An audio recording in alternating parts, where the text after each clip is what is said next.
बना है, ये कैसी नेशनल पार्टी है जो भड़काऊ चीजें लिखने वालों के साथ अपना साथ में ट्वीट लगा देती है और अल्पसंख्यकों पर इतनी ज्यादा प्रॉब्लम्स की जा रही हैं, हार्डलाइनर हिंदू पार्टीज द्वारा ये कह देती हैं बिना चेक किए।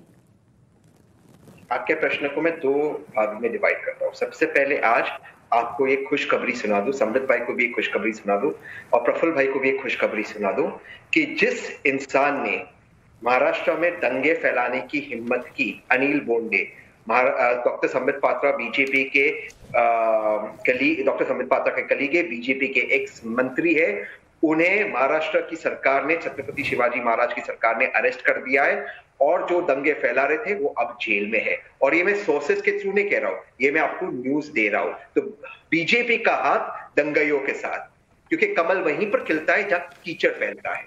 अब दूसरी बात, आपके दूसरे भाग पे आता हूं प्रश्न के।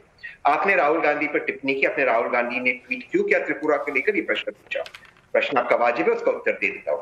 क्या आपका ये तर्क है मैडम कि त्रिपुरा में वायलेंस नहीं हुआ? क्योंकि इस वक्त मैं तहसीन पुनावाला बड़े जिम्मेदारी से आपके शो पे कह रहा हूं, दो जर्नलिस्ट कलीग्स समृद्धि और स्वर्णा झा, जिन्हें त्रिपुरा की पुलिस ने अरेस्ट किया था, उनके लिए मैंने लड़ा, उनके एसोसिएशन के साथ लड़ा, उन्हें आज अभी बेल मिला और इस वक्त वो कोर्ट जेल के बाहर आ रही दोनों महिलाएं, और कोर्ट ने भी बेल में माना है कि अपना कर्तव्य निभा रहे थे। जर्नलिस्ट ने जो डॉक्यूमेंट किया त्रिपुरा में वायलेंस, वह सही था, इसलिए वायलेंस हुआ। तो क्या आप कह रहे हैं कि त्रिपुरा में वायलेंस नहीं हुआ? जो वायलेंस हुआ उसके बारे में राहुल जी ने बोला, और जिसने महाराष्ट्र में दंगे कराए वंदना जी है। तहसीन पूनावाला जी, मुझे लगता है आपको डॉक्टरेट मिली हुई है हर इशू को गुमराह करने की। मैं पूछ रही हूं कि त्रिपुरा की वायलेंस को दिखाकर महाराष्ट्र में दंगे क्यों फैले, उसका ये टूल किट है जो मेरे हाथ में है। और इसमें आप त्रिपुरा के बारे में वायलेंस की बात कर रहे हैं, महाराष्ट्र की एक्सप्लेनेशन देना चाहेंगे आप? बिल्कुल देना चाहूंगा, लेकिन क्योंकि त्रिपुरा पे आपने राहुल जी के ट्वीट पे प्रश्न उठाया, मैंने उसका उत्तर दिया और आपके कलीग्स के बारे में बताया, दो लड़कियों के बारे में जिनके साथ मैं खड़ा था। लेकिन महाराष्ट्र पे आता हूं, जिस व्यक्ति ने दंगे कराए, अनिल बोंडे, वो इस वक्त जेल में है, वो बीजेपी का मिनिस्टर था, और वो व्यक्ति वैसा है कि उसके बच्चे अब्रॉड में पढ़ रहे, विदेश में पढ़ रहे, और यहाँ पे हमारे बच्चों को लड़ा रहे हैं। तो जहां जहां भाजपा है, ये यूनिवर्सिटी कहती है, वहां वहां दंगे होते हैं। इसलिए भाजपा दुनिया की सबसे बड़ी पॉलिटिकल पार्टी बनी, क्योंकि वो दंगे फैलाते हैं। डॉक्टर संबित पात्रा, जवाब दीजिए। बहुत बड़ा आरोप है, तथ्य क्या है?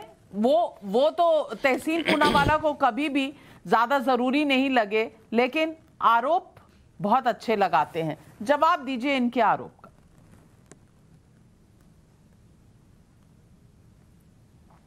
देखिए नाविका जी, जवाब तो आपके चैनल ने इन्वेस्टिगेशन करके दिया है, और मैं धन्यवाद करूंगा आपके चैनल का और आपका भी कि जो टूल किट है उसका पर्दाफाश आपने किया है।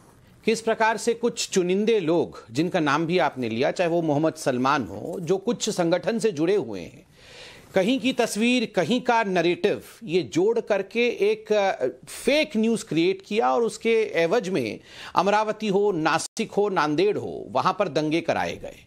ये कोई नई प्रक्रिया नहीं है।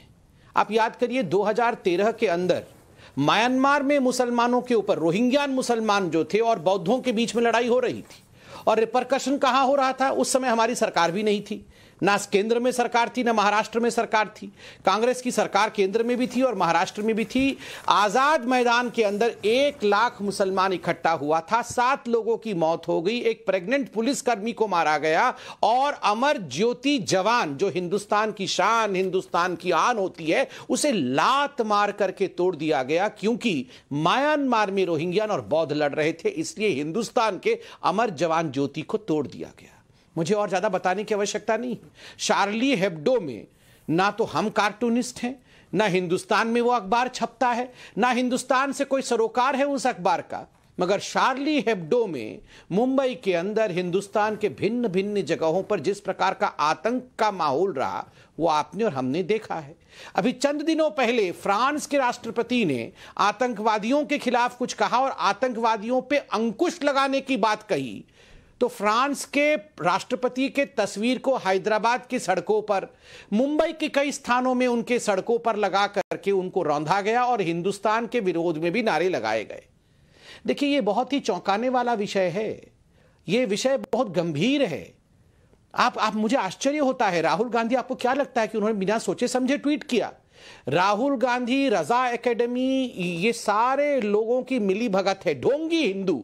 राहुल गांधी जी के उस ट्वीट को आप अगर पढ़ेंगे तो राहुल गांधी जी ने हम हिंदुओं को ढोंगी हिंदू कहा। तहसीन भाई मेरे अच्छे मित्र हैं, बार बार वो यही साधने की कोशिश कर रहे हैं, यही बोलने की कोशिश कर रहे हैं कि जो दंगे हुए महाराष्ट्र में, नासिक में हुए, नांदेड़ में, वो हिंदुओं ने कराए हैं, उसमें किसी और का कोई लेना देना नहीं है। हिंदुओं को भड़काया गया, हिंदुओं ने दंगे कराए। ये पूरे विश्व में हिंदू दंगे करा रहे हैं। हम गर्दन काट, राहुल गांधी ने अभी चंद दिनों पहले कहा कि हम गर्दन काटते हैं, हिंदू दूसरों को मारते हैं। मुझे तो आश्चर्य, तहसीन भाई बोल रहे हैं, मुझे आपत्ति नहीं है, तहसीन भाई की सोच हो सकती है। राहुल गांधी, देखिए कांग्रेस पार्टी तो मुगल गार्डन है, मैं तो कांग्रेस पार्टी का नाम बदल चुका हूं। अब कांग्रेस पार्टी नहीं है, ये मुगल गार्डन है, तरह तरह के फूल हैं उसमें। सलमान खुर्शीद एक फूल है उसमें, रशीद अलवी एक फूल है उसमें, राहुल गांधी तो फूलों के जहां पनाह है। ये सारे, मणिशंकर अय्यर भी बहुत बड़ा फूल है। ये सारे फूल मुगल गार्डन में खिले हुए हैं, इनसे मुझे आपत्ति नहीं है। आपत्ति है कि हम सारे लोग सत्य जानते हैं, फिर भी आके डिबेट ऐसे करते हैं जैसे कि इनको समझाना पड़ेगा कि सत्य क्या है। सत्य हम सब जानते हैं, आप भी जानते हैं, हम भी जानते हैं, तहसीन भाई तो बहुत इंटेलिजेंट है, वो भी जानते हैं। जी, एक लाइन उत्तर देना चाहूंगा। संबित भाई ने सही कहा, फूल, लेकिन इस देश की सबसे बड़ी भूल है कमल का फूल। मैंने हिंदुओं पे आरोप नहीं लगाया, मैंने अनिल जी जो आपके मंत्री थे उस पे आरोप लगाया। कोई बीजेपी हिंदुओं की प्रतिनिधि नहीं है। बीजेपी और आरएसएस और संघ, एक्सटेंडेड संघ परिवार, ये दंगइयों की पार्टी है। जहां जहां ये बढ़ते हैं वहां दंगे कराते हैं, बढ़ते, ऐसा मैंने येल यूनिवर्सिटी की रिपोर्ट कहती है, इसलिए बीजेपी बढ़ रही है। आप यूनिवर्सिटी की रिपोर्ट जरूर पढ़िए, लेकिन 1984 को भी मत भूलिए। लेकिन इस